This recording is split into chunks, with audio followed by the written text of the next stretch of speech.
Hello and welcome. I'm Samantha Simmons.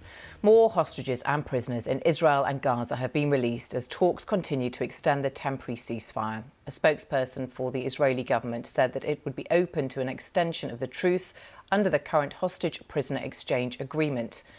The US President Joe Biden says extending the conflict in Gaza would only play into the ideology of Hamas. Israel says it's received a list of hostages held in Gaza who could be released later on Wednesday, which would be the 6th day of the current truce. On Tuesday, 12 more hostages were released from Gaza, bringing the total number now freed to more than 80. It included 10 Israeli citizens and 2 Thai nationals. In return, Israel has released another 30 Palestinian prisoners. They join the 150 other Palestinians, mostly women and teenage boys, who have so far been released from Israeli jails. Hamas crossed the border and killed 1,200 people in Israel on the 7th of October, with around 240 taken hostage.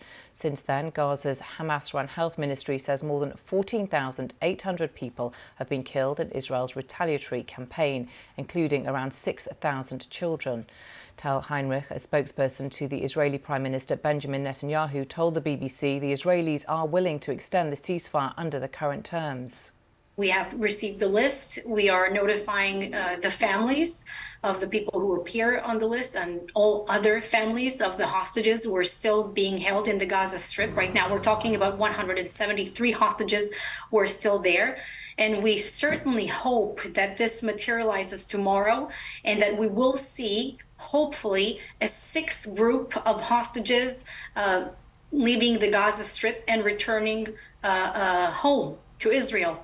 So we said that we are willing to extend this mechanism, as we saw today, what took place today. And for every 10 extra Israeli hostages that Hamas will release, we agreed to another extra day of a humanitarian pause in the fighting. Well, with more on the hostage release, here's our correspondent Hugo Beshega. Back in Israel, after more than 50 days in captivity, the latest group of hostages freed by Hamas, 10 Israelis and 2 Thai nationals. They included Ditze, who's 84, and mother and daughter Gabriela and Mia, and their dog Bella, who was apparently kidnapped with them. 75-year-old Ada Sagi was also freed. This is her son, speaking moments before her release. We were shaking with excitement, it was hard to contain. So much focus of the last 53 days were all about this moment. 81 hostages have now returned to Israel, and details are starting to emerge about how they were treated in captivity. Today we heard the shocking testimonies of how 12-year-old Eitan was forced to watch gore videos from October the 7th and was beaten by terrorists. He's only 12 years old. In return, more Palestinians were released from Israeli jails. 180 have now been freed, women and teenagers. There was jubilation in Ramallah, in the occupied West Bank, as they return home. Indescribable joy. I feel like I have escaped from death by coming out of the interrogation cell after spending a month there. The prison was extremely harsh, and thank God that I was released from the prison. We left behind many prisoners, and I hope they will also be released. In Gaza, the pause in the fighting is a chance to assess the damage, but the humanitarian crisis continues. Aid agencies have warned of hunger and disease amid shortages of water, food and petrol.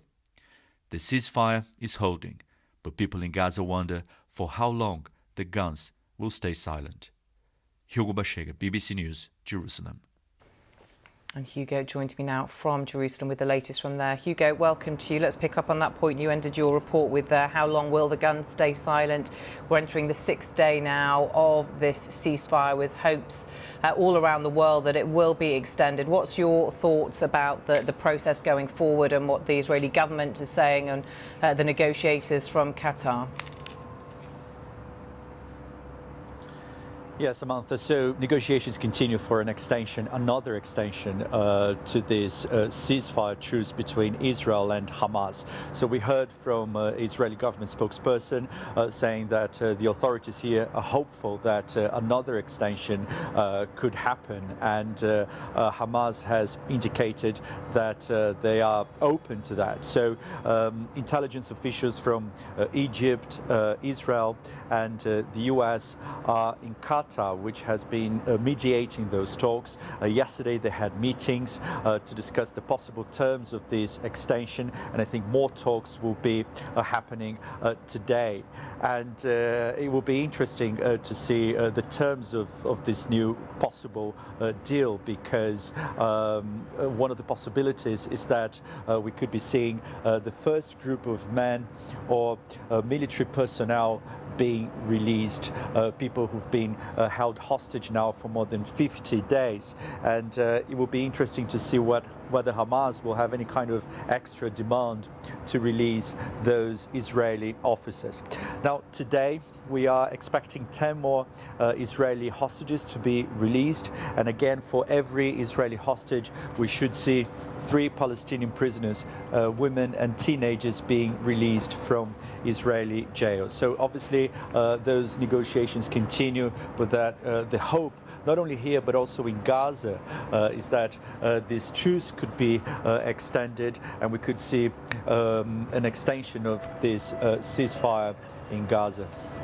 Just briefly, Hugo, what's the reaction there to this tweet from President Biden in which he said that allowing the conflict to continue would give Hamas what it wants? Yeah, I think this, obviously the context to this is that the Israeli Prime Minister has been saying that the war against Hamas is not over, and that the Israeli offensive is going to continue once this temporary ceasefire is over. I think there may be some pressure on the Israeli Prime Minister now with the ceasefire, because we're seeing now those images of those families being reunited. So I think some of those families will be putting pressure on the government to try to negotiate an extended truce with Hamas. But at the same time, some people here believe that an extended pause in hostilities will give Hamas time to regroup and to reinforce its positions inside Gaza. So there is, of course, a section of the Israeli military and the Israeli government saying that the Israeli army needs to continue with its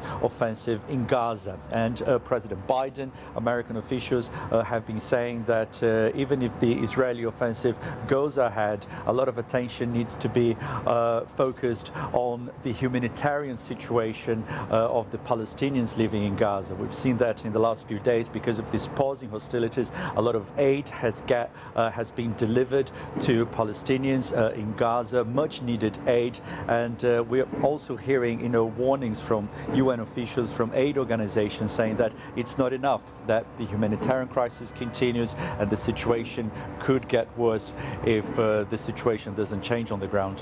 Okay, Hugo, for now, thank you. Well, let's get more on the aid situation and speak with Dr. Natalie Roberts, who's from Doctors Without Borders, who joins us now. Welcome to you. Thanks very much for being with us. What do you understand is happening with regards to aid and the people who are working with your organisation getting in, and how much help they're able to offer now in Gaza?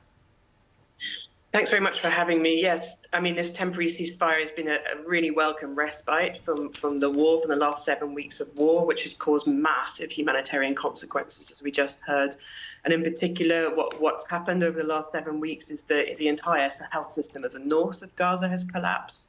And the health system in the south of Gaza is barely functioning anyway, partly because hospitals have been targeted in this war, have been damaged and destroyed, medical staff have been killed, and partly because there's been 7 weeks of complete siege, so there's no supplies, no fuel, no water going into Gaza.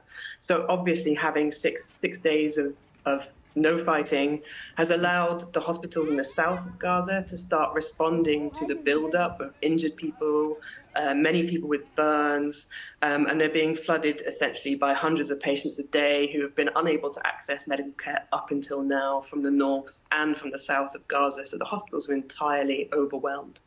Are they getting enough medical supplies in now to help those in need, though? I mean, there is some medical supply now coming in. There are some trucks entering Gaza. It is problematic that there's only one crossing to enter into Gaza today, which is the Rafah crossing. So it means while some trucks can come, there's big bottlenecks at the crossing. And as was previously mentioned, after this longer siege, it's going to take a lot more time and a lot more supply to be able to just even meet the basic needs today. And of course, we're all very concerned that if the fighting resumes, we'll end up back in the same situation we were before, and there are no stockpiles left. And what is being done to possibly prepare for that, if anything can be? I mean, it's really difficult to prepare for that. Essentially, we're just trying to get as much as we can at the moment. I think all the aid organisations, the UN and NGOs like Médecins Sans Frontières are trying as far as possible to really put stuff into Gaza as quickly as we can. However, it's just not possible to meet the needs today. Obviously, as well, organisations like ours are preparing to respond in Egypt, and if possible, we want to bring patients out of Gaza into Egypt, but we do need to have some kind of reassurance that they'll be able to return home afterwards. And I think the Egyptians need that as well. OK, Dr. Natalie Roberts, thank you very much for joining us there.